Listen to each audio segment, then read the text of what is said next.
After years of military service, I was finally coming home for Christmas, but just days before, my dad sent a message saying I wasn't welcome anymore.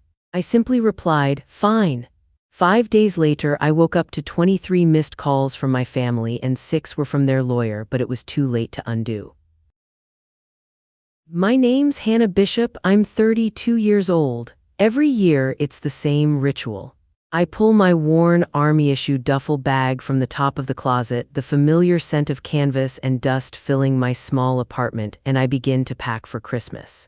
And every year, I pack a fragile, stupid little hope that this time it will be different. This time, I'll walk into my family's home and feel like I actually belong there, not just that I've been permitted to visit.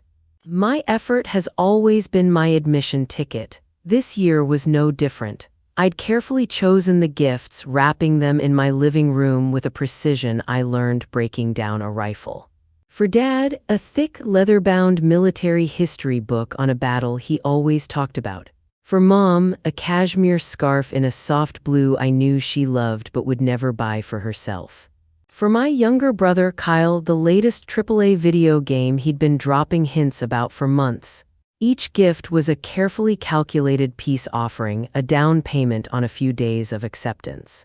As I folded a sweater, my mind drifted back to past Christmases.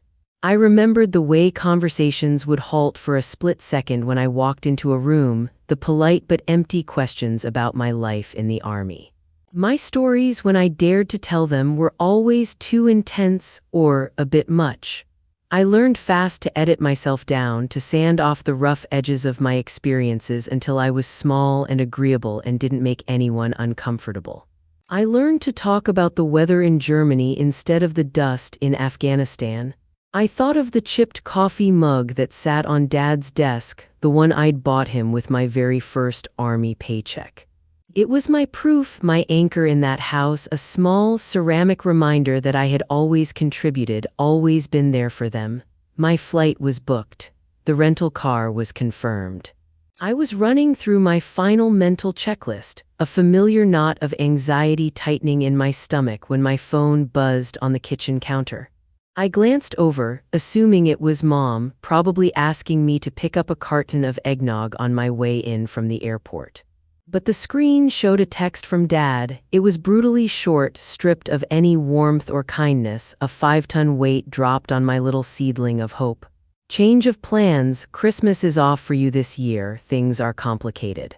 Don't come. That was it. No, I'm sorry. No explanation, just an order. It wasn't a request. It was an eviction notice delivered by text message. The air rushed out of my lungs, and the walls of my apartment, which usually felt cozy, suddenly seemed to be closing in. My first instinct was to fix it, to find out what I'd done wrong. I called him immediately. His phone went straight to voicemail, the same clipped, professional greeting he used for work. My thumbs trembled as I texted Mom. "What's going on with Dad?" Minutes stretched into an eternity before her reply came back, a perfect echo of his dismissal. "Your father knows best, it's for the best." I felt a cold dread creep up my spine. It was a united front.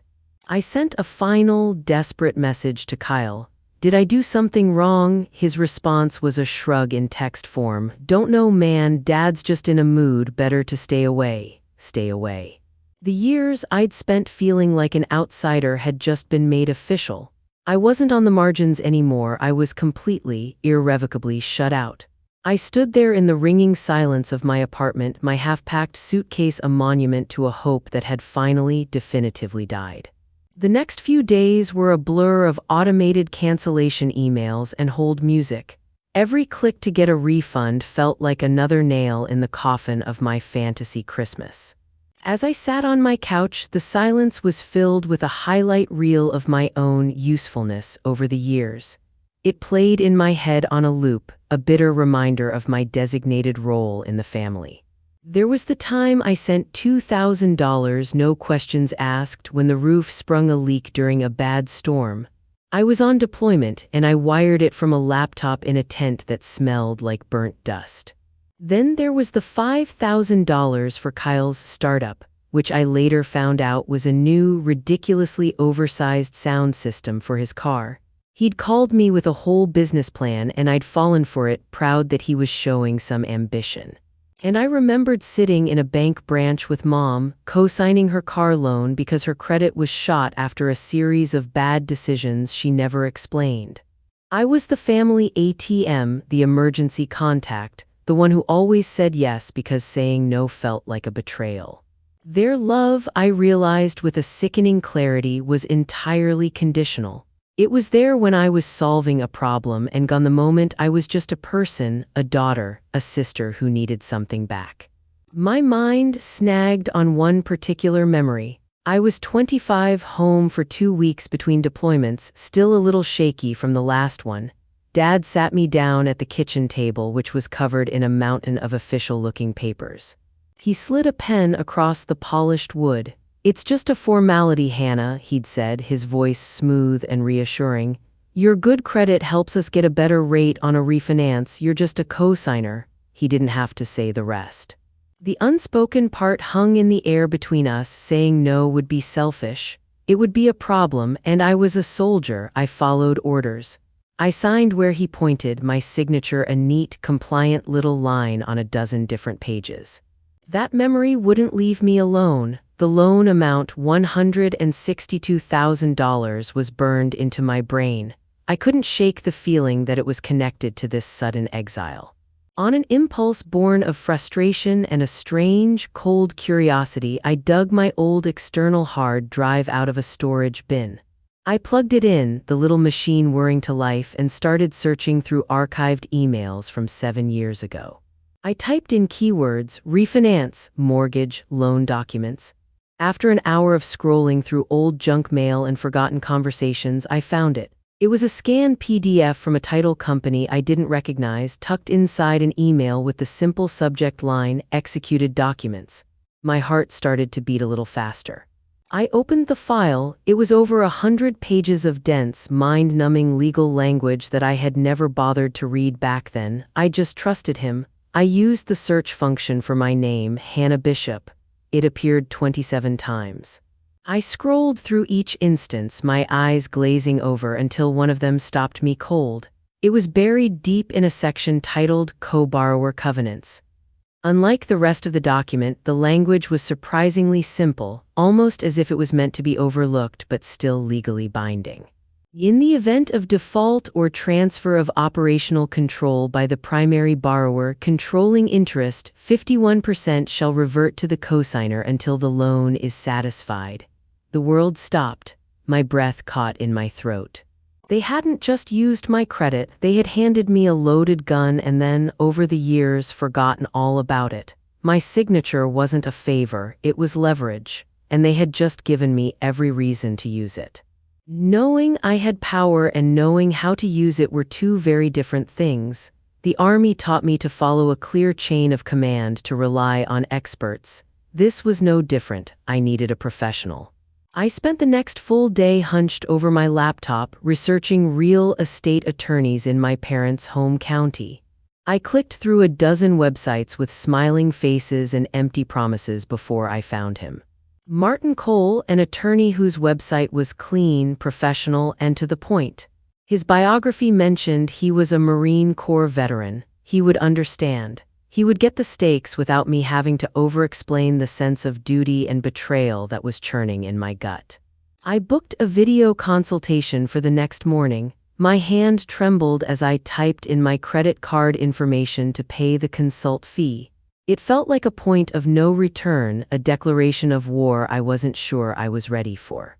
During the call, I kept my emotions locked down. I presented the facts like I was giving a mission briefing. I shared my screen and showed him the scanned document highlighting the specific clause. Martin, my real estate attorney, was quiet for a long moment, his expression unreadable through the screen. He asked a series of sharp, precise questions. "Do you have any reason to suspect they're in default?" I told him I didn't know for sure, but the sudden, desperate need to cut me out of their lives felt like a giant red flag waving in a hurricane. "The clause is unconventional, but it's as solid as a rock," he finally said, his voice steady. "You have controlling interest the second they miss a payment. The question is, do you want to use it?" A week ago, the answer would have been no. But now, yes, I said, the word tasting like iron. He laid out the first step, a formal, certified letter asserting my rights as co-signer and demanding access to the property for an inspection. Paying his retainer felt like putting on armor. For the first time in my life, I wasn't just defending myself, I was going on the offensive. Martin drafted the letter. It was a masterpiece of professional intimidation, completely devoid of emotion. It was all legal facts and formal demands, citing the clause in their own loan document. He sent it via certified mail with a return receipt requested. There would be undeniable, legally binding proof that they received it. I checked the tracking information obsessively. The letter was scheduled to arrive 2 days before Christmas. The timing was deliberate. It was my response to their text message. As the delivery date approached, I knew I needed to disappear. I couldn't be available for the storm of angry, pleading, manipulative phone calls that I knew were coming. I went online and found a tiny, off-the-grid cabin 3 hours away in the mountains. No cell service, no Wi-Fi. Just a fireplace and a stack of books.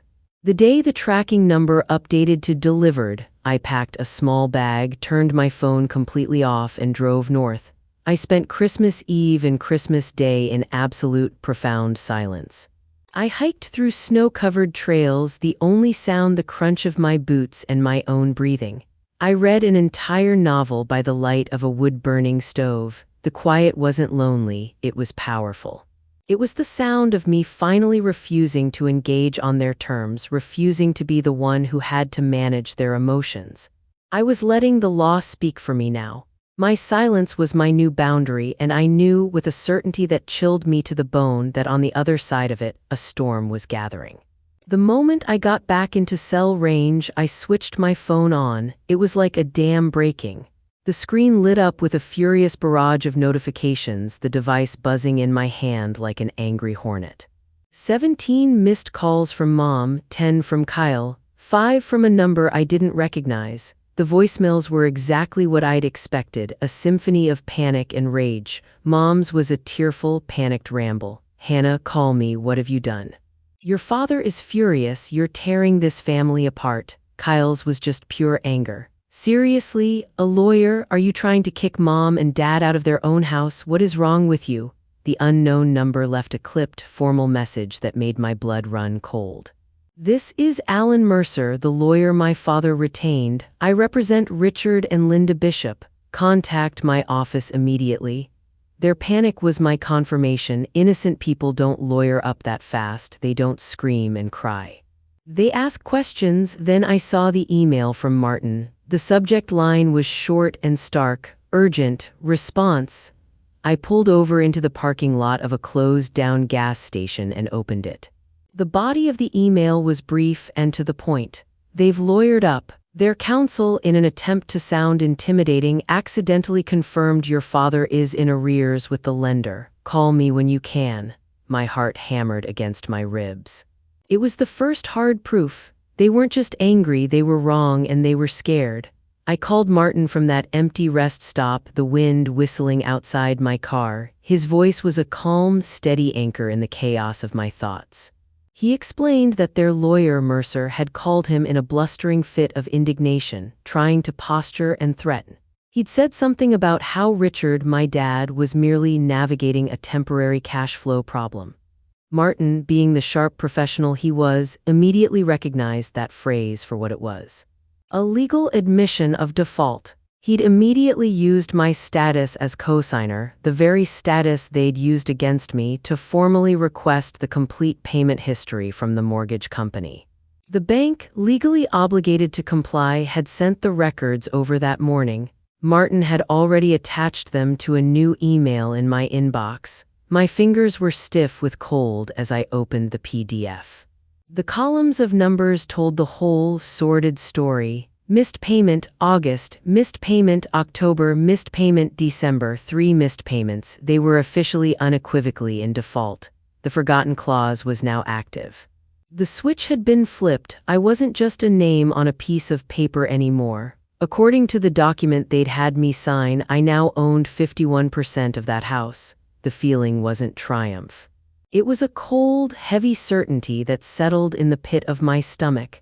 They were drowning financially and had chosen to push me off the boat rather than ask for a life raft. This was no longer a family dispute, it was a business transaction.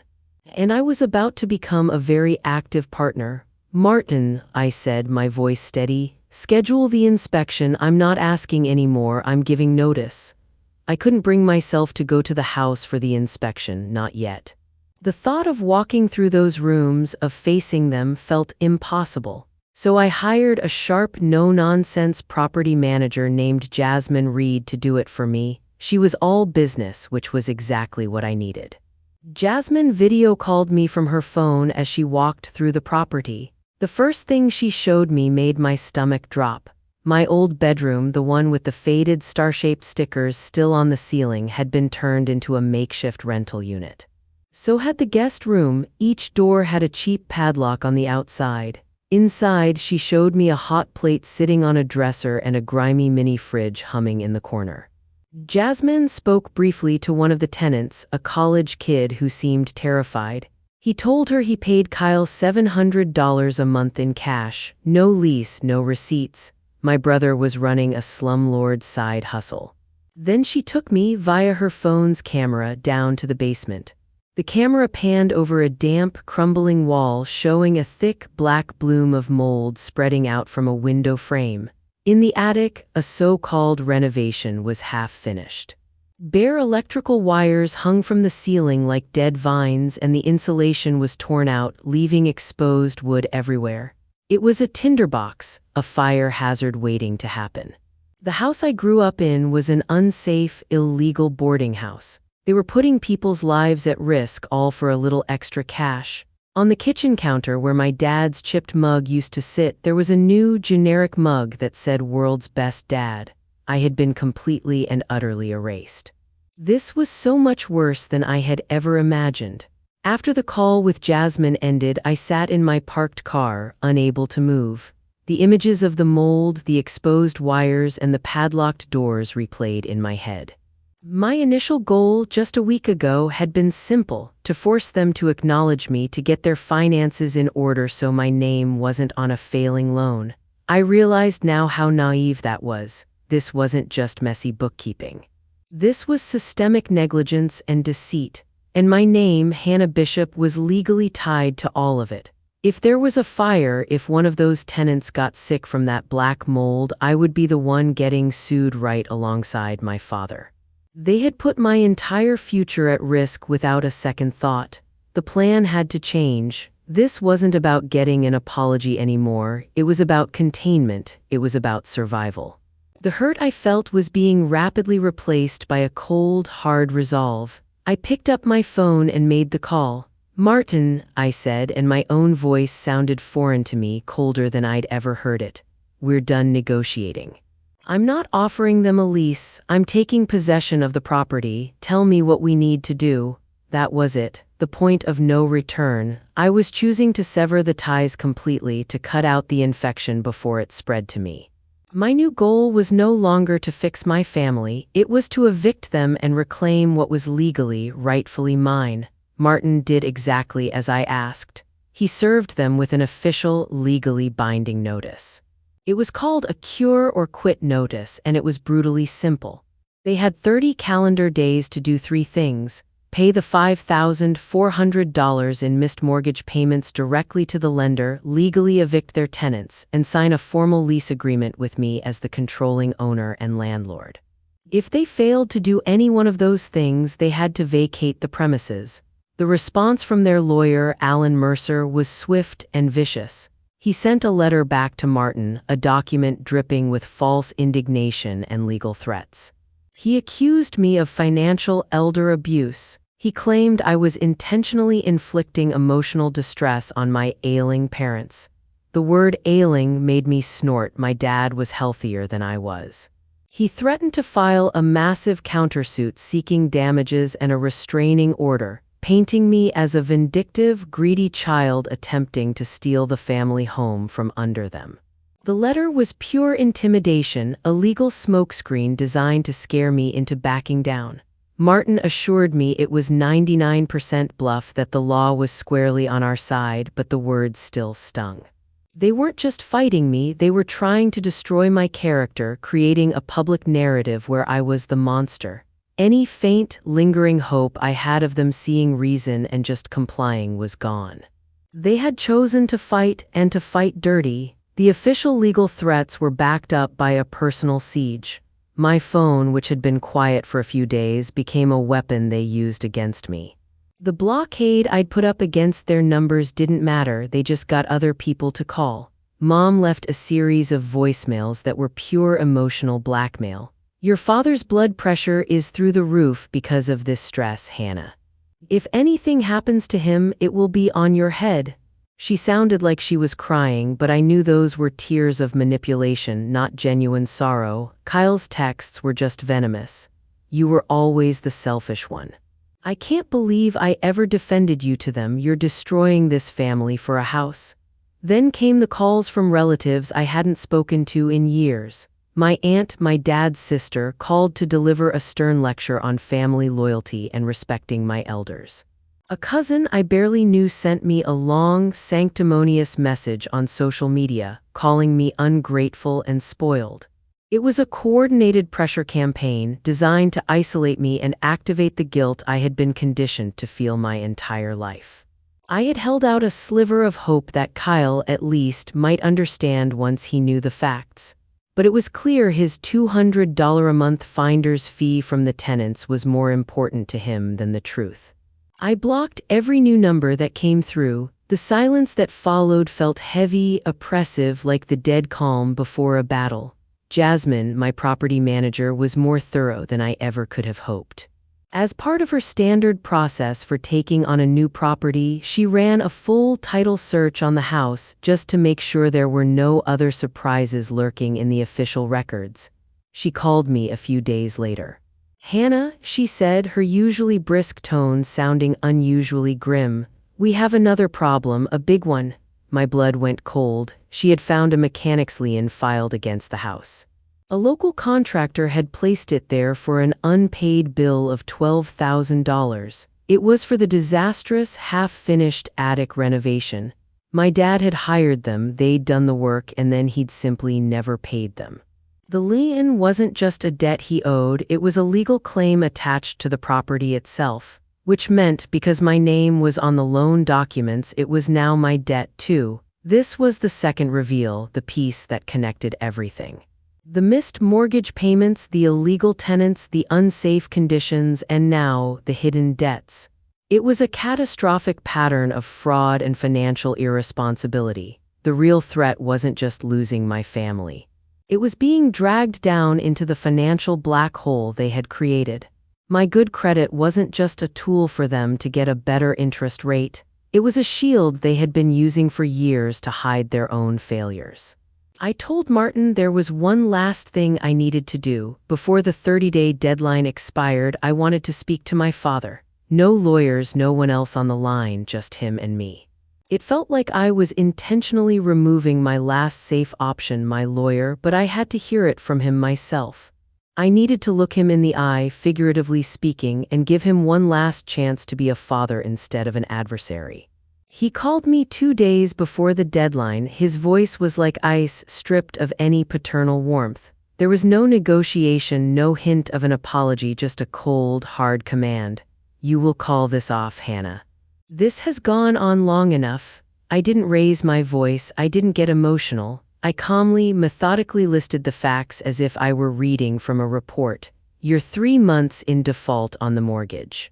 You're running an illegal boarding house in an unsafe property. You have a $12,000 lien on a house that my name is on." He had an excuse for everything. The tenants were just Kyle's friends helping out with bills. The contractor was a crook who did a bad job. The missed payments were the bank's error that I'm sorting out. He took no responsibility for any of it.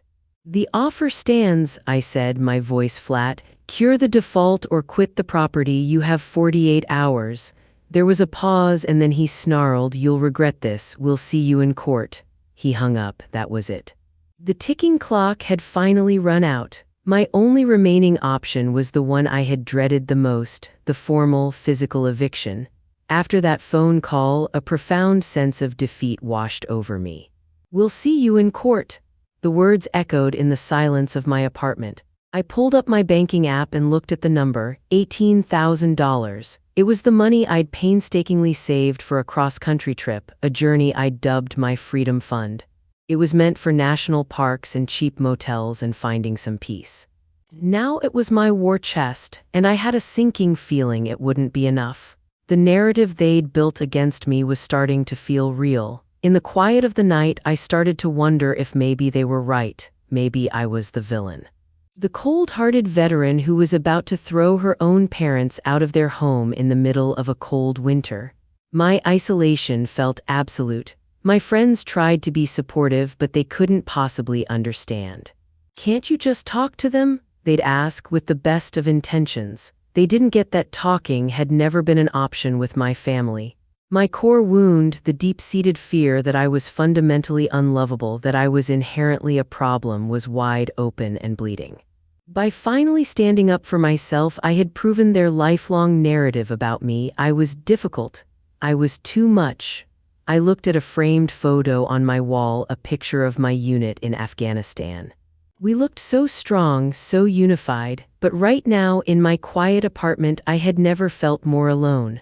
The goal of reclaiming the house felt impossibly out of reach, buried under the weight of my own guilt. I was sitting at my laptop composing an email to Martin.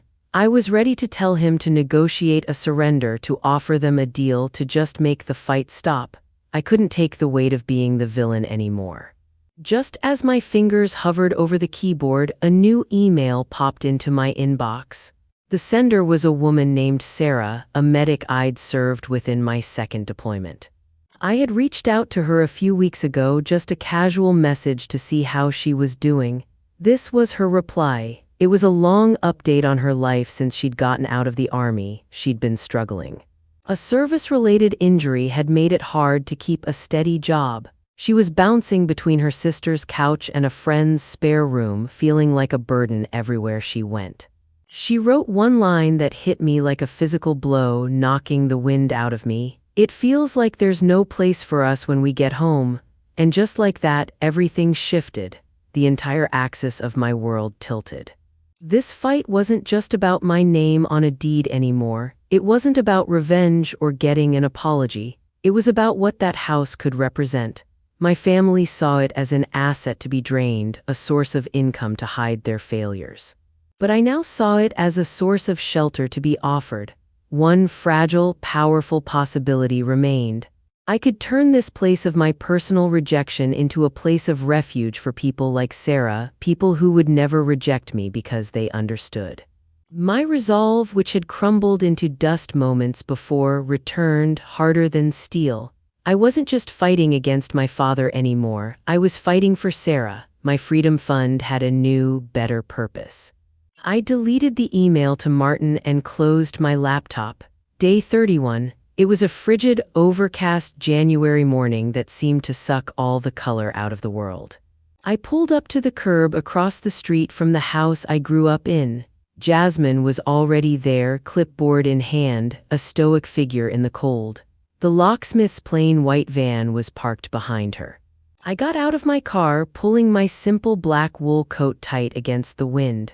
I felt strangely, unnervingly calm. My military training kicked in. This was a mission. Emotion was a liability. Observe, assess, act. My father was standing on the porch, his arms crossed over his chest in a classic posture of defiance. My mother's silhouette was a ghostly shape watching from behind the living room curtains. And Kyle, my brother, was slouched against the doorframe, a familiar smirk on his face as if this were all some big joke. "You're not serious," my father said, his voice carrying across the frozen lawn as I walked up the path. "You can't actually do this." I didn't look at him. I ignored him completely and nodded to my property manager. "Jasmine, please begin the exterior condition report." I walked directly to the front door, stopping a few feet from my brother. "Kyle, step aside," he snorted. "Make me," he sneered, trying to sound tough. I didn't flinch. I kept my voice flat and devoid of emotion. "I don't have to," I said. In about 90 seconds, the locksmith is going to drill through this lock. It's your choice if you're on this side of the door or the other when he's done." He held my gaze for a second, saw something there he didn't like, and reluctantly shuffled out of the way. My father moved then, stepping directly in front of me to block my path to the door. "Look me in the eye, Hannah," he demanded, his voice low and furious. "Look me in the eye and tell me you're throwing your own parents onto the street." I did. I met his gaze and I felt nothing. No anger, no sadness, just a profound and empty finality. "I gave you 30 days and a written solution," I said, my voice as cold as the morning air. "You chose this. I'm just seeing it through." As I spoke, my eyes drifted past his shoulder to the porch railing, and I saw it. The chipped coffee mug, my long-ago Father's Day gift, my symbol of contribution. It was sitting there, overflowing with rainwater and crushed cigarette butts.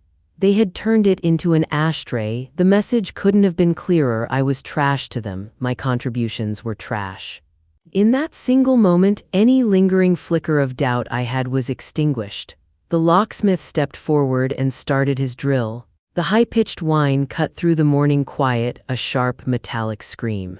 It was the most final sound I had ever heard. My mother rushed out of the house then, her face streaked with tears. "Please, Hannah, don't do this. This house has so many memories." Her plea was aimed at a daughter who no longer existed. "I know," I said, turning to face her, my voice steady. "I'm thinking of all the memories I helped pay for but was never welcome enough to make." The old lock cylinder fell to the porch with a dull clatter. The locksmith quickly fitted the new one. He turned to me and handed me a fresh set of keys. I held them up, the silver metal glinting in the weak light. "You have 2 hours to remove your personal belongings," I announced to them all. "Jasmine will supervise. Anything left after that will be considered abandoned and will be disposed of." The confrontation was over. I hadn't raised my voice. I hadn't cried. I had simply followed the procedure. The outcome was absolute. I had won. When the 2 hours were up, I stepped over the threshold and shut the door behind me. The new lock clicked in a way that felt strange and final. Cold air lingered in the rooms like the house had been holding its breath for years. My footsteps echoed on the hardwood, sharp and lonely. Dust hung in the winter light slanting through the windows. The place smelled like old coffee, smoke, and something damp I couldn't quite name. I ran my fingers along the doorframe in the hallway and found the pencil marks. Our heights, measured year after year. Kyle's line marched all the way up, dark and fresh through his teens. Mine stopped at 17, the last summer before I left for basic training. I pressed my thumb against that mark until it hurt. It felt like the house had kept me frozen in that moment, a girl in an oversized backpack promising she'd come home soon and be better. In the living room, deep scratches scarred the floor where the coffee table I'd bought sat for a decade. I could picture it so clearly I almost reached for it, the remote tucked under one edge, a ring where Dad's mug always rested.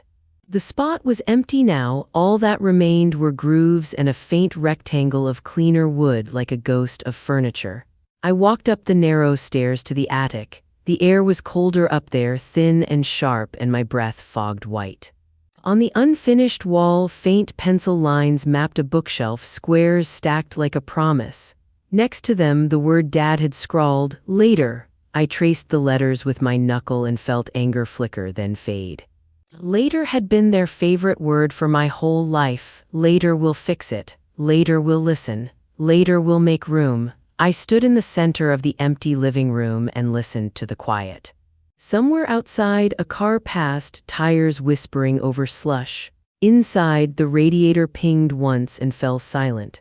The house was finally mine. It felt like holding a flag after a battle, heavy, no one cheering, just the slow weight of what it took to get it. I didn't let the quiet turn into rot. My freedom fund turned into paint, drywall, and honest labor. Contractors hauled out the moldy drywall in hazmat suits that made them look like astronauts. They sealed the basement, scrubbed every patch of black away, and opened every window. The attic got new wiring run clean and safe by a patient man who hummed to himself. They laid fresh insulation, tucked in tight like a warm blanket. I kept a simple notebook and checked off small wins. New smoke alarms, new banister screws, light switches that worked without sparking. At night, after everyone left, I painted. I picked soft colors that made the rooms feel whiter, light gray in the hall, a gentle blue in the bedrooms. Paint dripped onto my knuckles and under my nails. I didn't mind. Each coat felt like a layer of grief being covered, not erased but steadied. I found old curtains of Mom's in a bin and washed them twice until they smelled like lemon. I hung them in the kitchen and opened the window.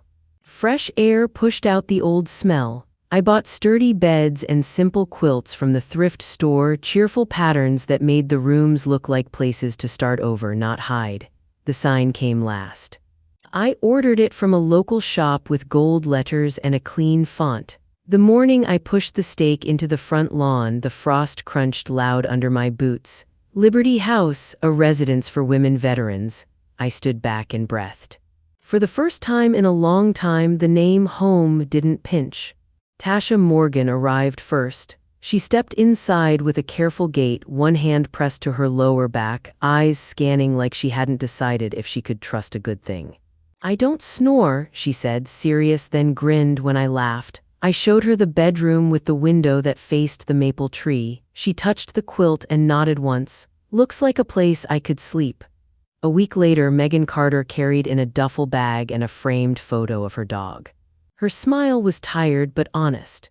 We made a pot of chili that night, the kind that clings to a spoon and warms your hands. Later, I came downstairs to get water and found Tasha and Megan in the kitchen, laughing so hard they were crying over a wild story about a drill sergeant and a raccoon that had sneaked into a motor pool. Their voices bounced off the new paint and filled spaces that had once swallowed me whole. I leaned against the doorframe and watched the steam rise from the sink. The house felt different. It wasn't a prize. It wasn't a weapon. It was a table with extra chairs. It was the sound of forks against bowls and two women whose shoulders had finally relaxed. I thought of Sarah's email, "There's no place for us when we get home," and I whispered, "There is now." Outside, headlights slid across the front window. Somewhere maybe Mom and Dad would drive past and see the sign. I didn't wish them hurt. I wished them the truth. I wished them a moment of clear sight, me, standing taller than that last pencil mark with my own keys in my pocket and a house full of welcome behind me. My story is about finding your own definition of home. If you've ever had to fight to find your place, tell me about it in the comments. Please subscribe and tap the notification bell so you don't miss the next chapter.